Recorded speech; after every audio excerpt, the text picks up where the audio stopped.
Many years ago, I read where Napoleon Hill pointed out that the imagination is the most marvelous, miraculous, inconceivably powerful force that the world has ever known. And you know, the average individual uses the imagination, if they use it at all, against themselves.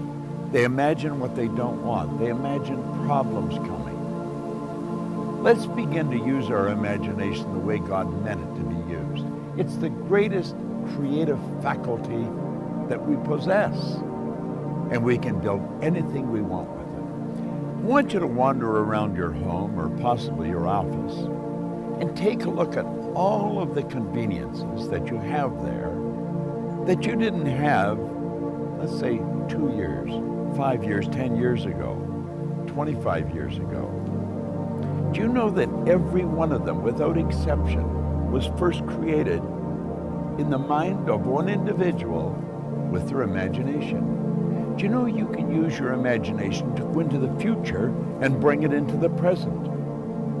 That's what all highly successful people do. They see where they want to go, and then they act like the person they want to become. It was William James from Harvard's advice.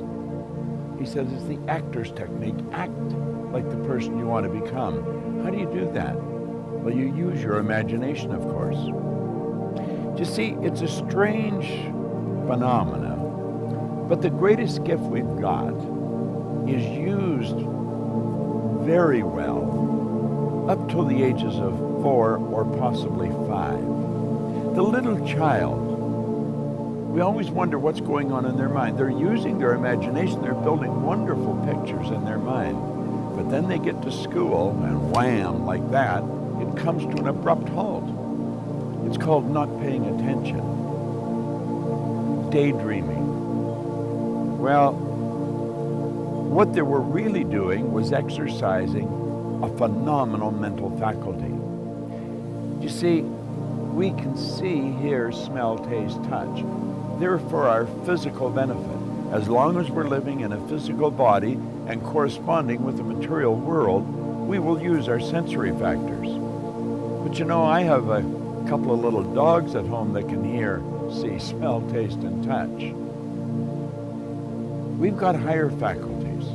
You have perception, the will, memory, intuition, reason, and imagination.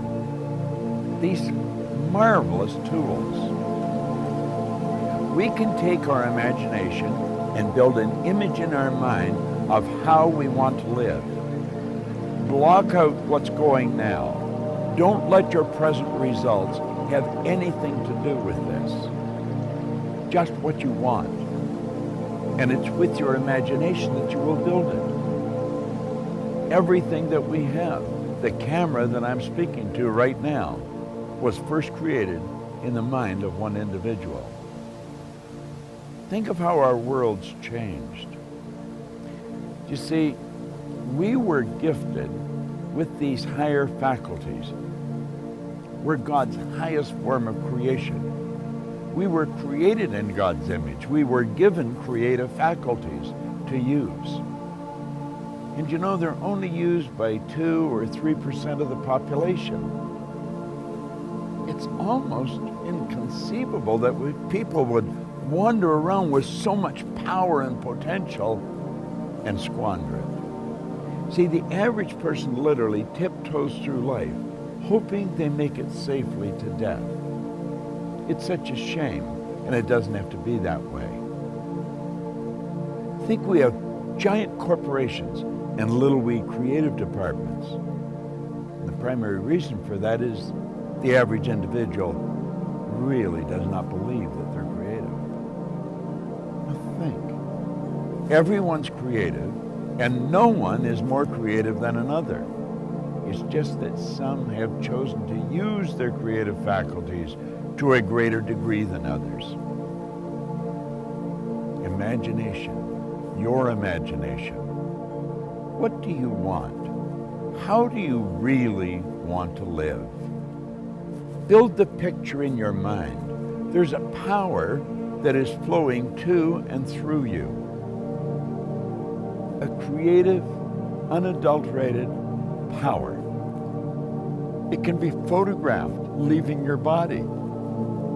Way back in the 30s, Semyon Kurlin, the Russian photographer, perfected a form of photography where you can actually photograph a person's body and you will see the energy glowing from them. Well, that energy flows into your mind. And it's the images you build in your mind that's going to dictate the vibration that this instrument you're living in is in.